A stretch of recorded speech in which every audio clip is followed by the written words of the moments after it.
Hello, my name's Alan Keyse, and I have a coaching business called Keyse for Living. And this evening I'm going to be talking about a practical introduction to emotional intelligence, also incorporating principles of mindfulness. On to this evening. This is Alan's first time this evening. And after 25 years working as a sales executive, Alan qualified as a business and life coach.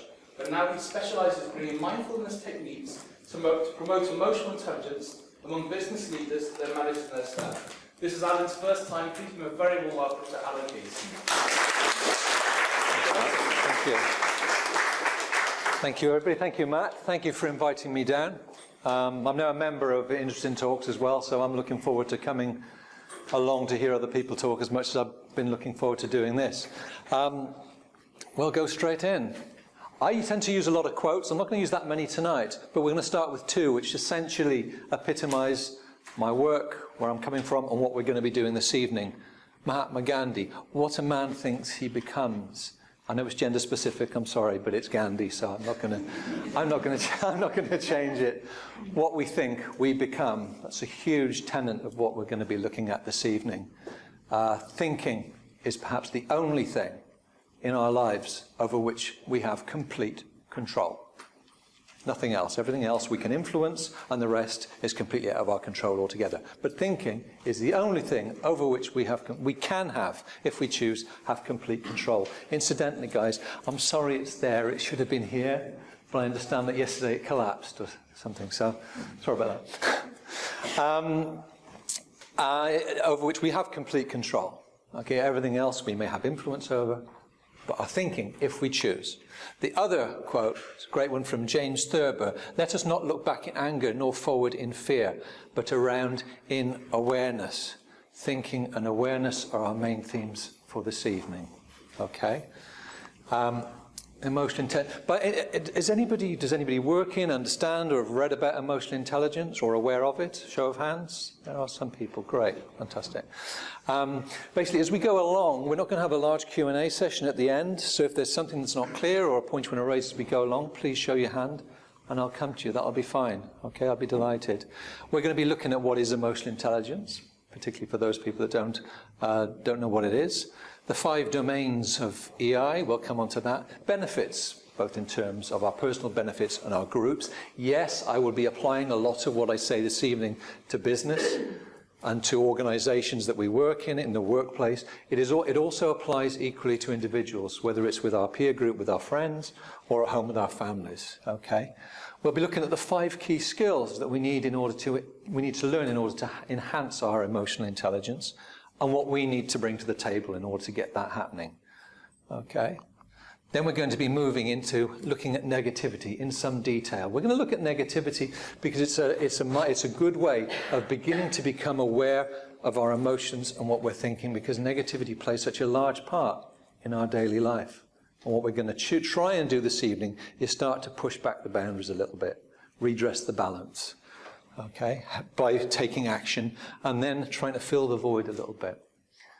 Okay, so that's what we're going to be up to. I will, during the course of the evening, I'm going to be asking you to break into groups. Okay, now because of the nature of the room, where probably the easiest way is for you to turn around and form a group like that, and so on and so on. Okay, so we'll have you turning around to form a group. You'll be a smaller group, and so on. So we're not milling around.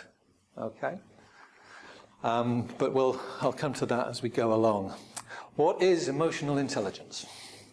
Okay. During the 70s and 80s, there was quite a lot of study, particularly in Ivy League universities, to various kinds of intelligence, moving away from the model of solely using IQ as a register of intelligence. Okay. This was synthesized in the mid-90s by a Daniel Goleman in his groundbreaking book, Emotional Intelligence.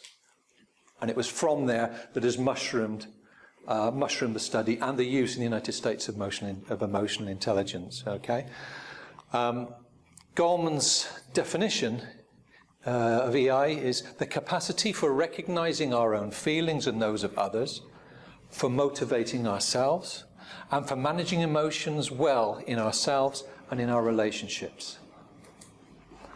That is distinct from IQ. which is an indicator of logical reasoning ability and technical intelligence. That's on our it's our innate skills. It's the stuff we're good at, basically. But what EI is contending is, but it's not adequate to predict executive competence and corporate success. So basically, it's not what you know, it's the way you use it, is what is going to go. It'll get you through the front door. IQ gets you through the front door, but it doesn't necessarily get you up the stairs. 85%, these are statistics from the CIT, sorry, that's the Carnegie Institute of Technology. 85% of financial success is due to skills, soft skills, of personality, communication, and negotiation. Only 15%, they have researched, are down to our technical knowledge, the stuff we know. Are they notepads over there? Yeah, sure. You got a pen? Okay. Very much. Sure. Anybody else? Well, we're at it. Hang on. Sorry. It's okay, don't worry. Here we go. Pencils as well. Yeah, I do. I'm going to start throwing them. Hey, anybody else? Pounds each. Yeah, £2. Anybody else? I don't know. Well, I'm going to pass those along, please. Ain't got so many. Pencils, anybody? Writing materials? Yes? Anyone else? I won't throw it. Thanks very much. There you go. Okay. Incidentally, we will be having a break in about 45, 50 minutes. Matt, you'll give me the cue for that, won't you? Because if I'm at full throttle, I'm likely to not notice. So come and pull the plug out or hit me over the head with a rubber mallet. Okay. Right.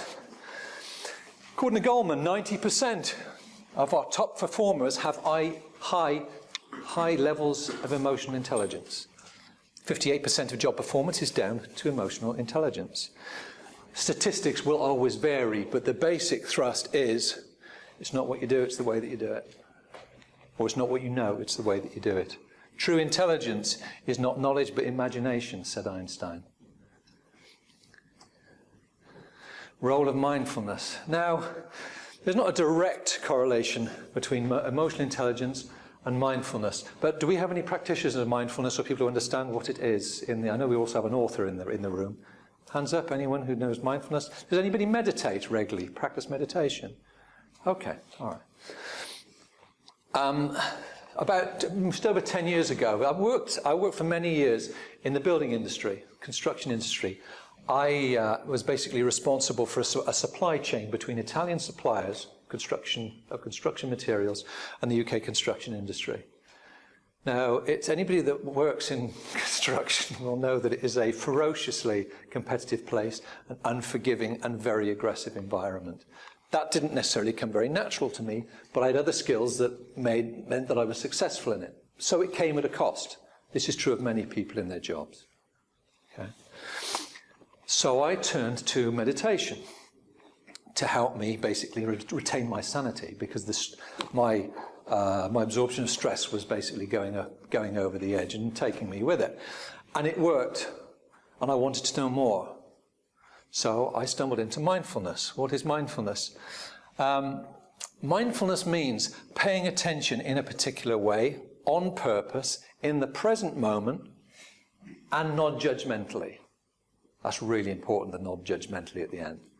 Okay? Paying attention, what's going on right now. It essentially means you're not taken up with thinking about nostalgia, and you're not worrying about what's going to happen tomorrow. You're interested in what's happening right now, because as let's say the flag flyer for mindfulness is a guy called John Kabat-Zinn, professor of psychology at Massachusetts State University. He wrote a work some 25, 30 years ago called Full Catastrophe Living. The full catastrophe he was actually talking about was the mortgage, the kids, the car. It wasn't anything particularly dreadful, but living everyday life and having to deal with it. Okay? And that also appealed to me. And so that's what I started to study. And when I became a life coach, when I qualified as a life coach and moved into emotional intelligence, I suddenly thought, ping, the fit between the awareness that I practiced, that moment-by-moment awareness I practiced in mindfulness and continue to do so, and emotional intelligence were just dovetailed so neatly. So that's the role of mindfulness. They are not associated directly, although both Kabat-Zinn and Daniel Goleman know one another very well. I understand they were students together. That's another matter. Emotional intelligence, what are the personal benefits? It aids our interaction and communication, helps us to meet hard challenges, gives us greater clarity and focus under pressure, enhances our level of empathy, improves our body language, aids conflict resolution, and helps us in recognizing stress triggers. Now, what I want you to do now is write down what you believe to be your stress triggers. What are the things that will get you stressed? Okay? It could be three things, 5 things, 10 things, it doesn't matter. What are the things that will flick your switch in terms of stress? Surely. Okay? And when you've done that, I'll ask you to... I don't have another pencil, I'm afraid. Do you need some paper? There you go. It's about awareness. What is it? We cannot deal with our stress if we don't know what's causing it. If we're not observing our stress, if we're not aware of it. If we're just feeling it, and we don't know where it's coming from, we don't know how to address it. So let's begin tonight. That's the practical bit. Okay? Think about it. If you don't get stressed, then you've got nothing to write. Full respect. Okay? Incidentally, during the course of the evening, I will be asking you to turn into groups, as I said, and read your list and share what you've written. If you don't want to share, that's okay. It's not a problem. Okay? The important thing is you write, or you try to write. You try to search inside yourself and find and be aware of, as in this case, what causes me stress. But if you don't want to share, that's fine. It's not a problem. But please write if you can. Sorry? It's better with age. It does get better with age. We become more phlegmatic, don't we? The thing that causes me stress is being embarrassed. Hate being embarrassed. Is it John Keyse that said that it's the ambition of every Englishman to go from his mother's womb and slide gently into the grave without once having been embarrassed? I still hate that. Okay, are we pretty well getting there? Yeah? Okay. What I will ask you to do then, if this row... Oh, you're still writing? Okay, that's okay. No, don't apologize. If this row, if you just... We're going to have to do it on our feet, essentially. If you stand up and turn around, so we have a group of 10. Same there, you're going to have a group of 6. Here, your row stands up, turns around. You have a group of 10. And share your lists, one by one, with everybody in the group, not just one-on-one. You read around your group. So you're going to have to close up a little bit. So stand up, okay? Another group. Right. Would anyone like to hold their hand up and tell me what their number one stress trigger is? Yes. Basically moving outside my comfort zone and doing something new. Being outside of your comfort zone. Lack of sleep. Lack of sleep. I know. Public speaking. Public speaking. Has anybody identify with any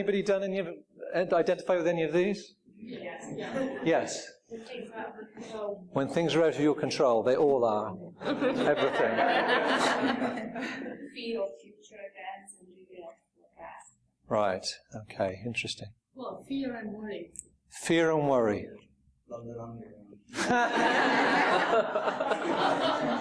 I'm from Hertfordshire. I agree. Yes. Other drivers not following rules properly. Other Drivers. drivers not following rules. We have people. It's other people and their behaviour. It's other people. Yeah, absolutely. Yes. Other people who are being stressed. Other people who are being stressed. Yeah? Okay. Conflict stresses you out. Yes, I know. Other people being Inconsideration. That causes you stress. Okay. Thank you. Yes? Health issues. Health issues. Understood. Yeah. So you will identify probably from other, if they weren't on your list, in your groups, you may well have thought when somebody read something out, oh yeah, that bothers me as well. You know, there are a lot of things and lots of different things that can stress people out both in similar ways and in very different ways. some of the things that some of you guys have said now, I think, no, that wouldn't, or oh, yeah, that would, and, so on. You probably found that in your groups as well, right? Okay. Well, if anyone wants to know, by the way, that's a lunar rainbow. Okay, but you're asking yourselves, that list that I gave you before, but I already do that. I'm already quite empathetic. I'm already reasonably aware of what my emotions are on a moment-by-moment basis. I'm quite good at handling my stress. It is true, absolutely true. Emotional intelligence is just a skill. Some people will already have that skill in abundance. Others might struggle. What in coaching emotional intelligence and in companies giving greater importance to it is that they want more of a standard, a higher standard of emotional intelligence within their companies and among their staff. Okay. Which also has a great knock-on effect socially. I'm afraid, I don't even commit heresy here. For me, there's no difference between life and business coaching. I've been in business for 30 years, and when was it never part of my life, dominated my life? Like never. Okay. So all the things we talk about overflow from business, from our work, into our life. For the 5 domains, now this is the 5 areas that we want to enhance, we wish to enhance in increasing our emotional intelligence. The first one is self-awareness. Self-awareness of our emotions, particularly. Self-awareness. Is there anyone here who habitually, you don't have to hold your hand up, habitually loses their car keys? Can never find them? What I used to anyway. Glasses? Glasses? I have 8 pairs of glasses. I now know where they all are. But they were from years gone by where the law of averages, I would stumble across a pair sooner or later because I'd never remember where I put them down. Now it's quite a lot better. I don't lose car keys and I don't lose glasses. But self-awareness, it's about our emotions, their effect on us physically, our thinking and our behavior, and also our emotional strengths and limitations. A limitation is not a weakness. Understanding what our limitations are can be an enormous strength. Okay? But self-management, once we have our awareness, it's using that awareness to the best of our ability and to enhance our lives, to better control our behavior and our reactions. We also become more flexible in challenging circumstances. Self-motivation, the ability to get inspired, upbeat, and ensure we stay there. Because when we're working in either with colleagues or responsible for other people, being able to offer a level of emotional intelligence, of emotional stability to the people either under us or over us is very important. Social awareness. This is our awareness as the self-awareness. This is awareness of what's going on around us, picking up the verbal, mood, and physical cues from people around us. Okay? Understanding the emotions, wants, and needs of others. Attuned to body language and moods, to it be either individuals or in a group. And then, of course, the 5th one, the relationship management. So as we get self-aware, it's managing that self-awareness. As we become aware of what's going on around us, managing that self-awareness. Managing that group awareness in developing relationships and communications, and being more effective management, picking up signs of potential conflict, being able to head off trouble at the pass, let's say. Okay. Those are the 5 domains. And what are the group benefits of businesses and organizations? It's an effective way of understanding and assessing others, particularly for human resource. Okay. Understanding behaviors, having greater insight into management styles, whether it's people that we manage or people who manage us, wherever we happen to be working. The attitudes with the group dynamics. People's attitudes are determined, by and large, by their moods. Interpersonal skills and potential, and conflict management. We'll keep coming back to conflict, because when we start talking about negativity later. Okay. So we now talk about the 5 key skills. We're just knocking over these lists quite quickly because I want to give you just basically a broad grasp of the areas we're talking about. I'm not expecting people to necessarily be able to take all this on board. The 5 key skills. First one is rapidly reducing stress. Vitally important in the workplace and at home. The first one is being able to realize that you're stressed in the first place. understanding our triggers and what is likely to make us stressed is an advantage to being able to, when we're realizing we're stressed. If we're in a situation that is likely to stress us, it makes us more attentive to when we are becoming stressed. What are the physical manifestations of that stress? For me, it was always a tight throat. Feeling that I had, that lump in the throat thing. For other people, it's a stiff neck or stiff shoulders and back. For others, I've seen people sort of wring the life out of pens during meetings. We all see this thing, the white knuckle ride people are having, If we know what our physical manifestations are concerned, we can do something about the symptom. If we can do something about the symptom, it will help to reduce the stress. In my case, it was breathing exercises while I was actually in meetings. Identify your response. What is your response when you're stressed? This is fight or flight, essentially. Do you respond with anger? Do you withdraw, i.e. run? Or do you freeze? If we know what we do, we can understand what an appropriate countermeasure will be. Now, in my case, I like to relax. So for me, I meditate. It doesn't have to be meditation. It can be a cup of tea and Mozart. It doesn't matter. I also know people who don't want to do that. They want to go out for a run, or they want to get on a cross trainer, or pump some iron. Whatever it is you want to do, understand what it is and put it into action. Discover what works for you. So once you're more aware of what your stress triggers are, it's being more aware of what works to de-stress you. Okay. Emotional awareness, key skill 2. How do your feelings flow? It's not just a question of being aware of what our emotion is when it's at the zenith or it's at its nadir. That's the easy bit. It's being able to, are we more aware, it's getting more aware of what our emotions are during the course of a given day or even a week. Are we on a roller coaster? Is it more even? On an ongoing basis, being more in tune with the way we're feeling. The physical sensations. What do we sense when our mood shifts? What do we do? Are we aware it's happening? It's about awareness, awareness, awareness. The discrete emotions. Do we get those discrete emotions that we can feel on our face, maybe that nobody else can see? Do we get more intense feelings that other people can notice when we're being stressed? And do we pay attention to our emotions? Do we take decisions by gut instinct? Nothing wrong with it. But do we also use our gut instinct if we're angry?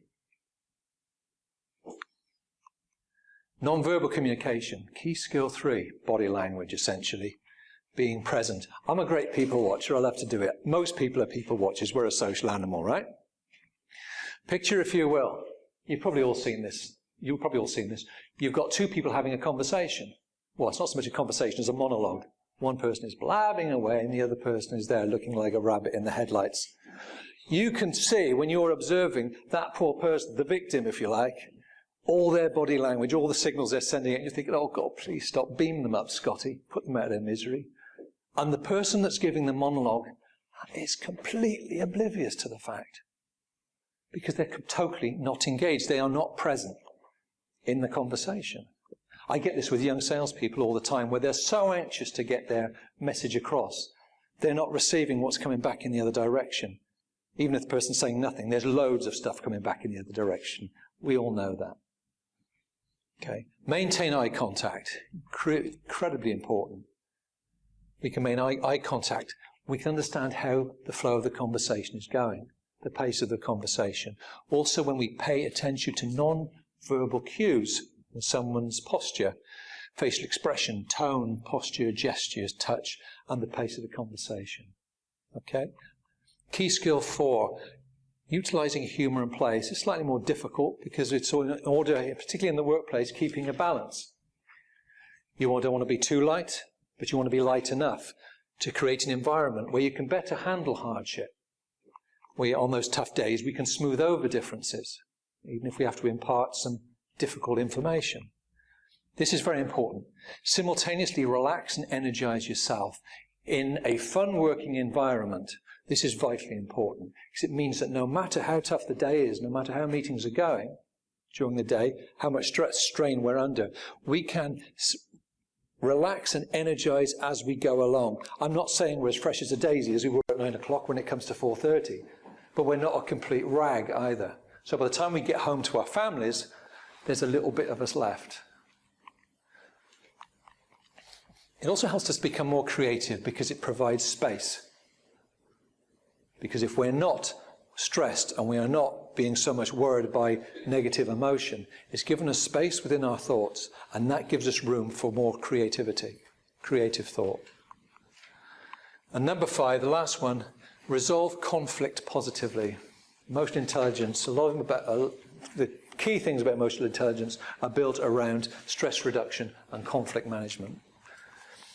Practice acceptance. It's a tough one. I was speaking to somebody before we began.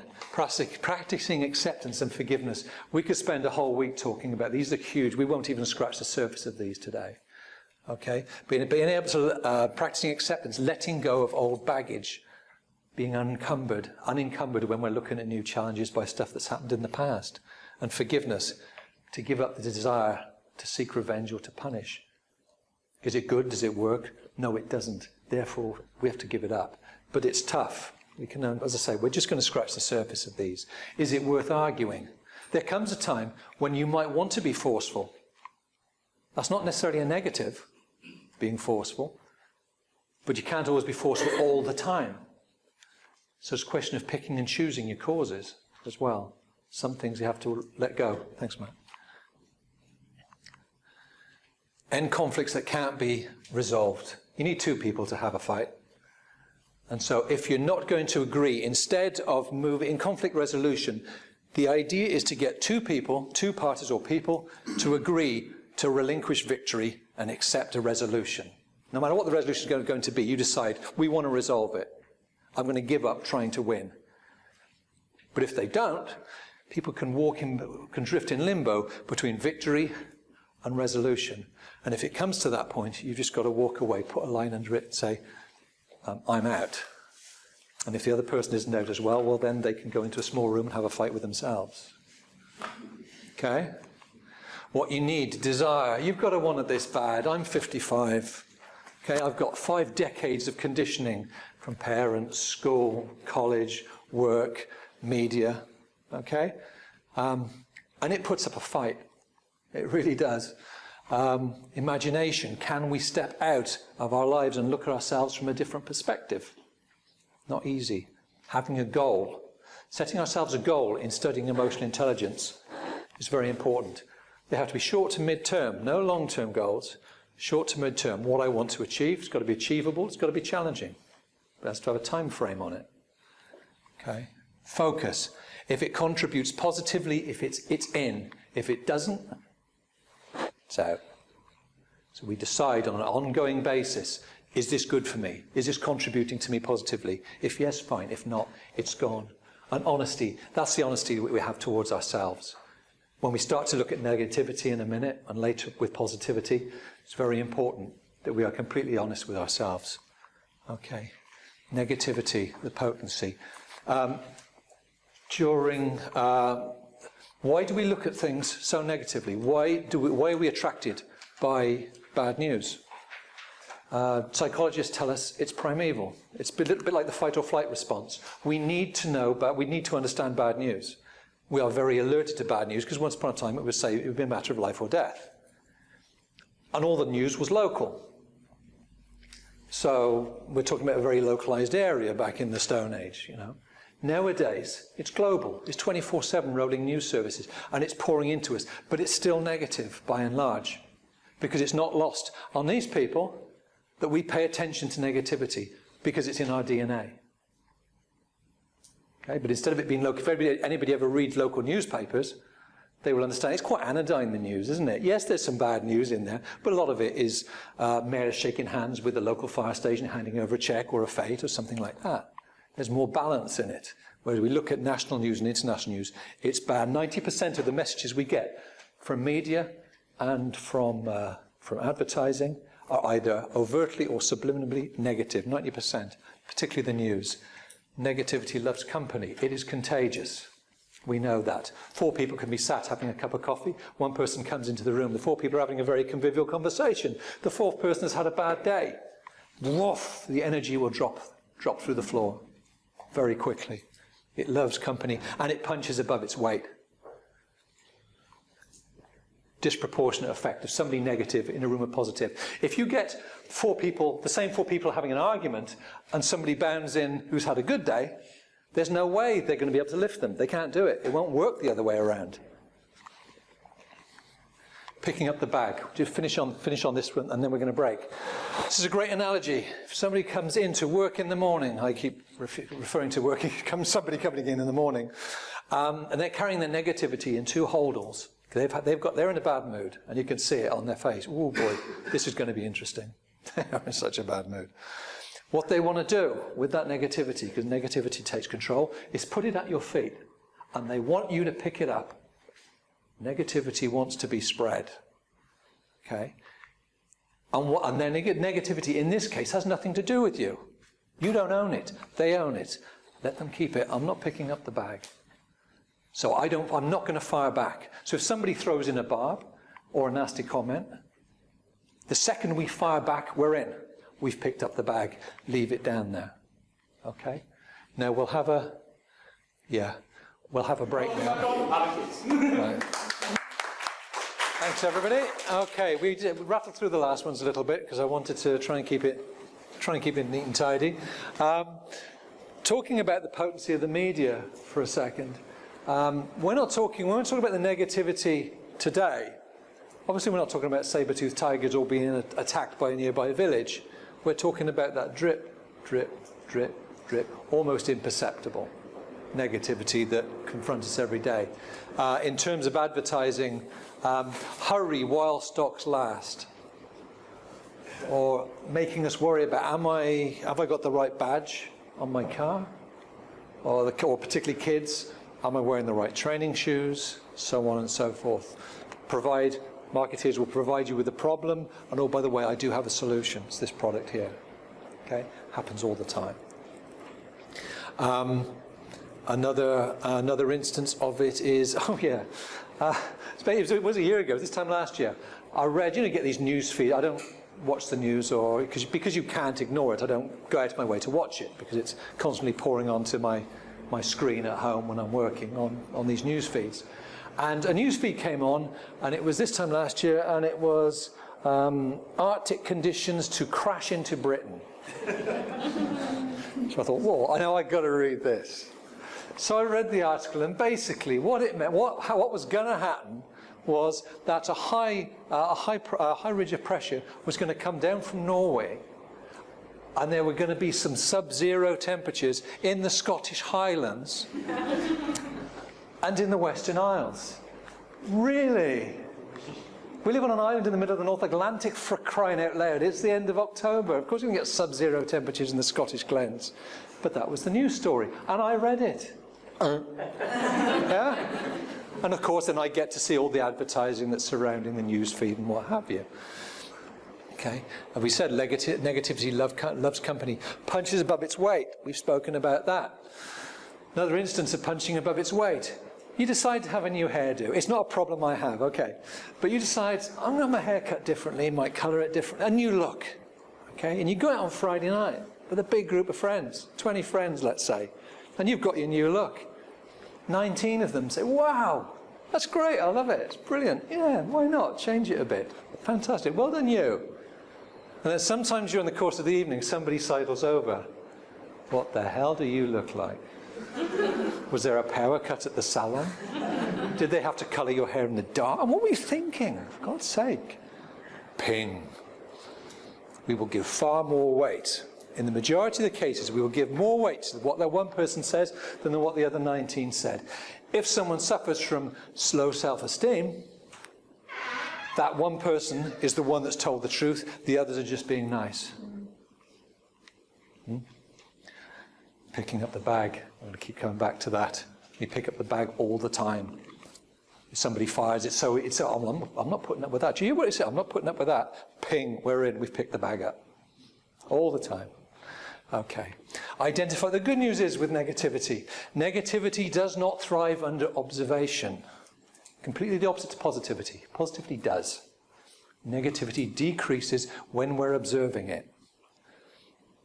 Okay. Now what we're going to look at here, we're not going to look at natural catastrophes. We're not looking at warfare, tsunamis and death. We're talking about the drip, drip, drip, insidious negativity that we are all involved with every day, either incoming or outgoing. I do it. Negative criticism, sniping.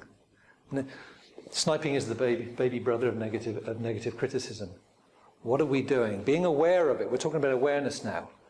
If we are aware of the negativity within us, that we have the capability of giving people negative criticism, either directly to them, or to a friend, or even within ourselves, about them.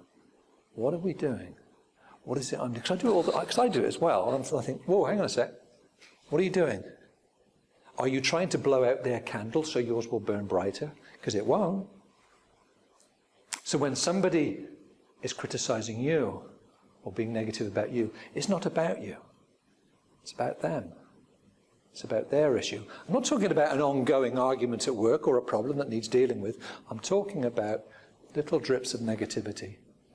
Whether it's a negative criticism, sniping, judgment. Of course, I'm not talking about the judgment we need to do hundreds of times a day in order to get by. We're talking about the judgment that comes before the sentence. We're talking about us being judgmental or people being judgmental about us. If it's happening, it's being aware of it. Whoa, what's that for? Why am I doing that? What's behind it? Being aware of it. But from the mindfulness point of view, not being judgmental about ourselves as we are doing it. So we don't beat ourselves up because we are being negative. We are aware of it. Whoa, okay. Right, Al, what's all that about? What's happening here? Not, oh, crumbs, for goodness sake, you should know better than that. No. It's being more calm. I'm aware of it. I'm aware of what's happening. Let's deal with it. Let's understand where it's coming from. Why have I feeling this weakness, this deficiency within me that makes me want to criticize that person? Because in making them feel smaller, I'll feel bigger. That's what's happening. Talking in broad brushstrokes, yeah? Judgment. Labeling is the baby brother of judgment. Alan, you idiot. If I say that within myself, if we label ourselves, I guarantee we label other people. And it's a great tripwire for negativity. If we notice we're doing it, idiot, plonker, and all the worst, and one's far worse than that, we know that we're being negative. We know there's a negative strain in our thinking at that moment. Be aware of it. Is it good? Is it helping us? Is it moving us forward? No, it's not going to. Blame game. Blame is a horrible thing. I used to hate it in business. For me, blame is just corrosive. If there's a problem, if someone dropped the ball, if it's you today, it could be me tomorrow. It's funny, what's happened? But first of all, let's deal with it. Let's sort it out. Find out what's happened. Make sure it doesn't happen again. Because I can learn, because it might be me tomorrow. When people start blaming for a problem, and if a business allows that sort of thing to go on, that is a problem. Taking action. We spoke about this in the, what can we do? Take action about negativity. Okay? Anticipate the triggers.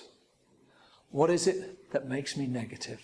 What is it that makes me angry, irritated, frustrated? I'm not talking about stress now, but they can be associated. Some of the things that you've mentioned that stress you will also make you negative, will also make you angry, create negativity. Okay? If you stow it, you grow it. It's not enough to just take negativity from people and be very phlegmatic about it and just put it away, because it will come back. The bucket can only be so full, the emotional bucket, then it will overflow. That was my great vice some years ago, was the fact that I used to stow it and people would think everything was fine until it wasn't, and then look out. Good friends of mine who were also colleagues at the time actually told me about a conversation they had where one said to the other, blimey, Alan's bite's worse than his bark, isn't it? And someone said, yeah, you're lucky if he barks.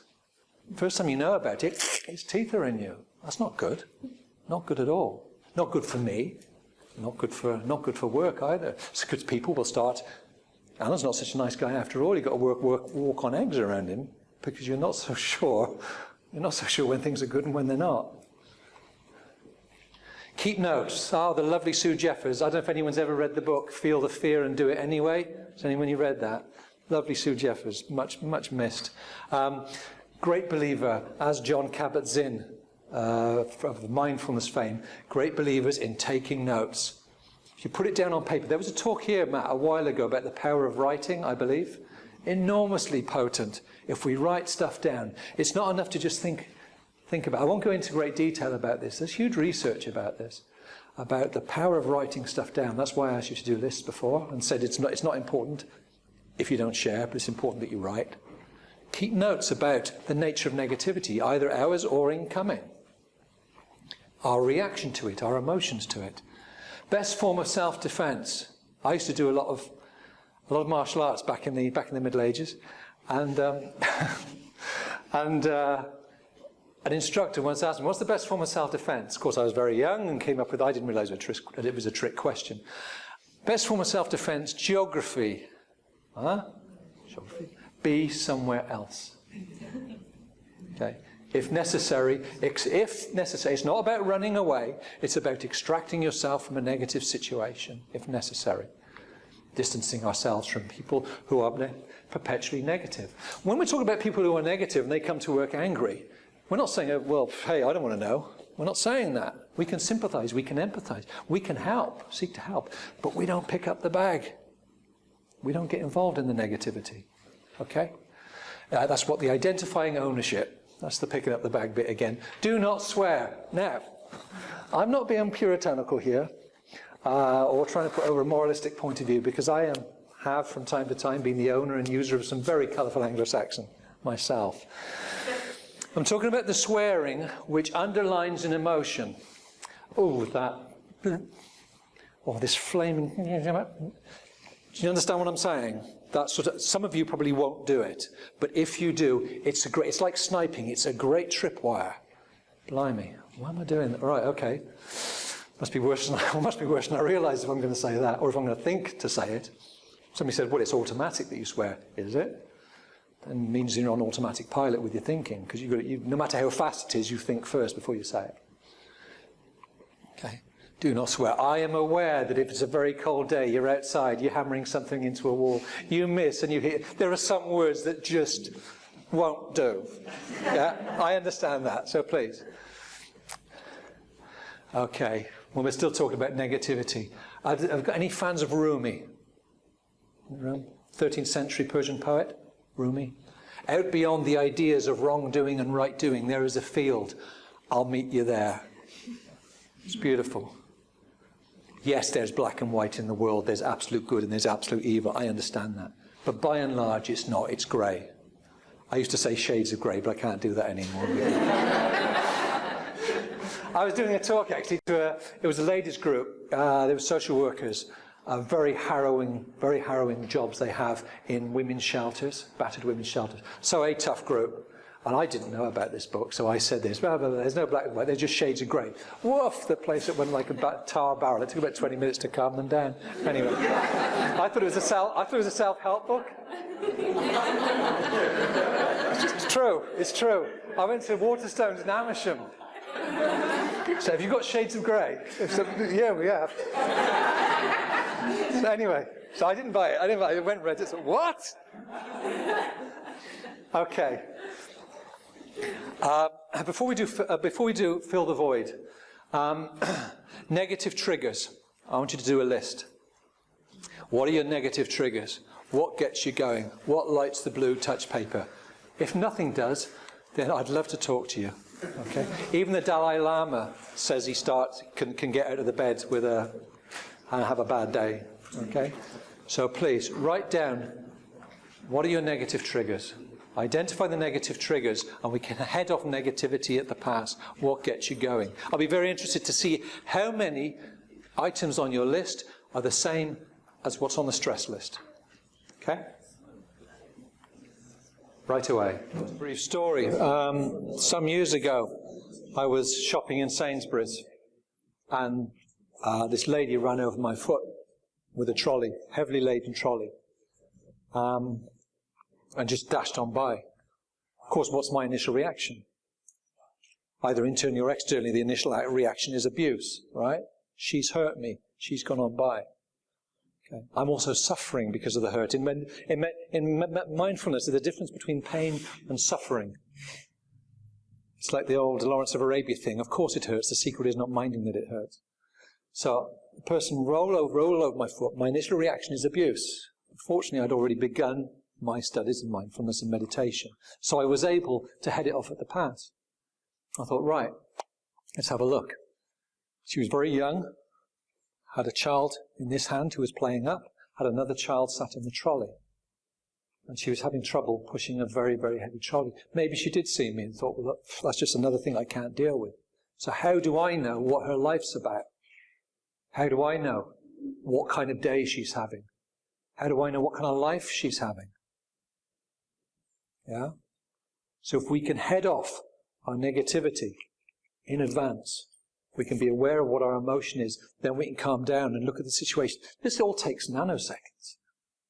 It's a huge help, both obviously for me not adding to her bad day by being unpleasant, and me adding to my own day by being unpleasant, either within myself or openly. It's that tripwire. It's buying ourselves enough time to look at a situation compassionately and dispassionately. Done a list? Right. We do have time. I will ask you to turn into your groups, please. And can you crack along with when you finish reading your list, sharing your lists, if you can sit down so I can see where we're at. Okay? Off you go. Very well done. How many of you had things from your stress trigger list that were on your negativity list? Hands up. Okay, thought so. Let's have a few negativity triggers. Hold your hands up. Anybody want to share a negativity trigger? Yes. Rude people. Rude people. How many people put rude people or people being impolite on their lists? Yeah, a lot of people. Thank you. Someone else? Yes. Feeling undervalued. Feeling undervalued. Yeah. It's a good one. Nice one. Another one? Yes. The weather. There's a great American comedian used to say that the weather forecast in the evening should always be the same, dark. So I quite like that. Yes. So judgmental people. People being judgmental, so you're being judged badly. How many people had that on their list, or feel it as well? I certainly do. Yeah. When I make mistakes. When you make mistakes, that makes you feel negative, makes you feel angry. You want to beat yourself up. Give yourself a working over, yeah? Yeah. Any others? Yes. If I'm tired or hungry. You're tired or hungry. Make you a bit cranky, right? Yeah. Okay. I understand that. I can appreciate that. In looking at these lists, is there anything on that list? Ask yourself, is there anything on this list that I've written down that perhaps I could work at? Maybe one of these, not all of them. At the beginning I talked about us pushing back the bounds of negativity. We can't eradicate it. But is there any one of those things that I suffer from that I can work at? Okay. One of my big ones was the people being rude, people being impolite. That always used to be I was on the balls of my feet immediately. Now not so. That's the one I really did work on. That and road rage, which I managed to cure just about. So we've got to ask ourselves, are there anything in here, in this list here, that we can use in order to counteract some of that negativity? Anticipate those negative triggers. Do they just come like that? Or do we feel it boiling up a little bit more slowly? Okay. It's awareness, being aware of our emotional state at a given moment. I'm not going to throw them under a bus on the taking action list. Yeah, why not?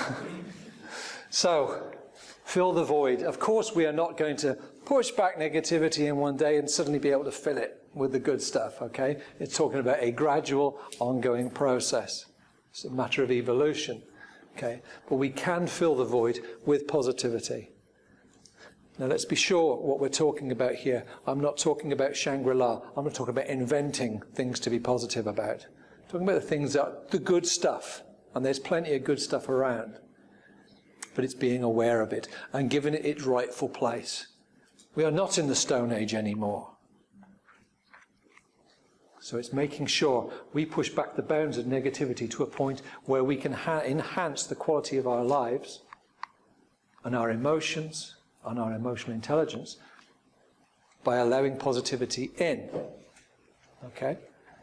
Positive truth. What is positive truth? It's the truth and it's positive. Now, when we talk about the truth in this sense, I'm not talking about the great ideological debate around truth, the nature of truth. We'd be here all evening and we would never get to the nub of it. It's the truth as you see it. It's the truth as you see it, with an open heart, with the best will in the world, as a human being. Okay, that's the truth we're talking about. And I want to look at our personal positive truths. Okay? Now, personal positive truth, what personal positive truth will give us will be the same thing emotional intelligence gives us. It will help to reduce stress if we're getting positivity into our lives. It heightens creativity for the reasons we've already spoken about. Improves general wellness because it helps us to reduce stress levels. Because we pushed out negativity to an extent. Give us higher performance levels at work. It rewards us in our social life, whatever we want that reward to be, if we allow more positivity into our lives. Now, I want you to do a positive truth list. Oh, another list. Yes, another list. This is to basically counteract a little bit all the negativity and stress we've been talking about. What a positive truth list is, it's truth about ourselves. We're talking about the honesty of looking at ourselves dispassionately and saying it like it is. We're not boasting. It's difficult for the Brits and people with who have British culture, because there's this European culture to an extent. There's this desire to not, the tall poppy syndrome, isn't it? Not to be seen to be bragging. It's not bragging. It's the truth. I'm going to ask you to be very truthful and very honest about yourself. Now, this list, particularly if you don't want to share it, I will not expect you to. Okay? Because I want you to go in here. Okay? When I ask for positive truth, I'll give you the one that would go at the top of my list every time. I was a good son. It used to be I am a good son. It's no, I was a good son. Now, I tried to be a good son doesn't cut it. I did my best to be a good son is not a positive truth. Okay? My friends tell me that I was a good son. It's not a positive truth. It's I was a good son. We factor in all of the ups and downs and roller coasters of family life. All the flotsam and jetsam, the bickering and all that. That's a given. But I was a good son. That goes at the top of my list. Okay? That's what positive truth is. Not, I understand that, my friends say that, or I'm told that. It's I am. I was. It can be something from your past. It can be something you're particularly proud of. Nothing wrong with pride in this sense. Okay? But it's got to be the truth. It's not bragging. It's got to be the truth. It's not like the beginning, in The Apprentice, when you get these people standing up and saying how great they are and all the rest of it. I'm not asking for that. I'm not asking you to do. I don't want you to do that. I really don't, honest. But if you're good at something, tell me you're good at it. Well, there's something good about you, Oh, I'm a good friend. Not, I try to be a good friend, or I'm a good friend most of the time. No, I'm a good friend. Again, we factor in our humanity. We allow ourselves a piece of common humanity. Okay? I normally insist on 10 things. I won't tonight. Because when I first started to do personal development and then I went into coaching, the first time we did this, I struggled at 3.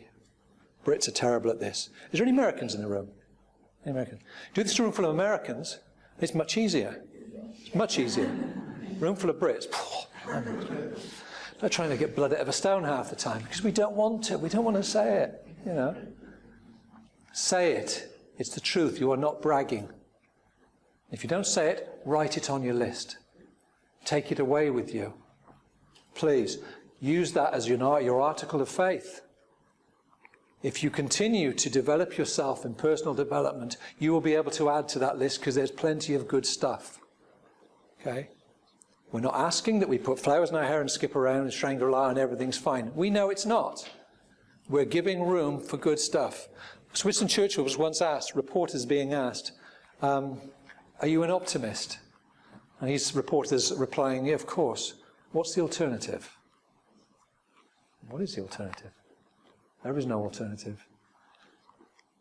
Mind you, somebody did write, and I can't recall who it was, that a pessimist is somebody that spends too much time with optimists.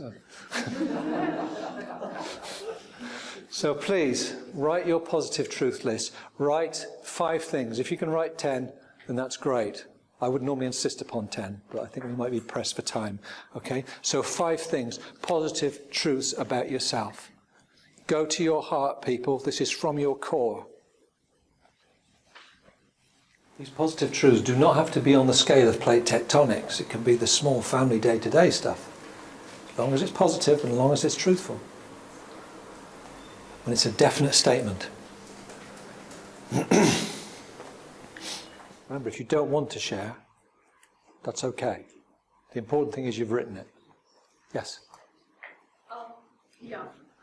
I think I'm quite caring, sensitive, Right, okay, you want to do it now? Yeah, that's great, okay. friendly. There's a long list. There is a long list. Yeah. That's good. Okay. Do it in your group and then I'll come back to you and you can give it to the room. Oh, right. Okay. No, that's great. That's great.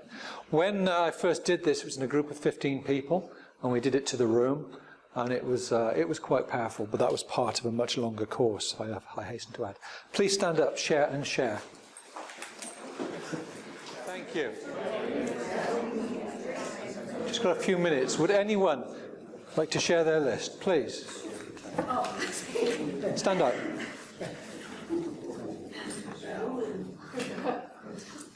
I like to think that I'm quite caring and sensitive. No, not I would like to think. Yeah, I am caring Thank you. Do you want something else? and sensitive to other people's feelings. Nice. Lovely. Somebody else? Would anyone else like to share something from their list? I tend to be more private about it. Yes, sir. One thing that occurs to me now, having gone through the group, is that most, if not all of us, are very thorough. When we've got a job to do, we go through right to the end. Right. See something through from beginning to end. Right. It's a nice positivity. In your group, particularly. Okay. Nice. Good. Anyone else like to share something? Yes. I chase my dreams. You chase your dreams. Nice. Is that nice? Beautiful. Doing this once in a group in Buckinghamshire, and somebody actually wanted to stand up and read their list. Just couldn't read it after 3 items, got choked up. I asked her afterwards, that was great, thank you very much. What was it that made you halt? She said, no one's ever said such nice things about me before. Incredible. Yeah, but it was the truth. But she'd never heard it from anyone else before. So, anyone else like to share something? I hope you found that a useful exchange. I hope that you found maybe something enlightening about yourself in the process between this awareness of negativity and positivity. I can imagine having a list, at work, or, having a list there to refer to. It's really powerful, isn't it? Yes. Yeah. These are great, also affirmations. Affirmations are very strong, but they're very, very particularly, there are places you can go on the internet to get your affirmations. Don't think so. This is a much better form of affirmation. Be proud of these things that you've written. Add to it. Write them down. Yes, sir. Oh, sorry, did you? Oh. Sorry, I thought you put your hand up. It's okay. Yes? I was just saying it's probably good to say these things to other people as well. I'm sorry? It's probably good to say positive things to other people. Yes. Yeah. When I have a very thorough positivity session with people, we start with the easy positivity, which is gratitude. Then we have an affirmation bath. It's all right. It doesn't involve water and towels. That's essentially when in groups like this, one person stands in the middle and the other people say positive things about them. Even if they've just met on that occasion, it tends to have to be in a longer workshop environment. But the littlest thing, and and they take it in turns, each to stand in the middle, and everyone says positive things about this person. Perhaps they've never met in their life before. They don't have to know them intimately to say something nice. I think you've got a nice smile. You've been very open during the group, you know. And then we move into the positive truth list. So we have made quite a jump to go from the negativity into the positive truth. What I hope it's done, if I haven't completely won you over to emotional intelligence and to continue research and study into it, I hope it's at least made you ask yourself a few questions and that you found it interesting. I'd like to finish with this. I'll read it because you can't all see it. Hillel, it's a philosopher from the 1st century AD from Palestine, Hillel. If I am not for myself, who will be for me? If I am not for others, what am I? And if not now, when? Thanks very much. It's been my privilege, really.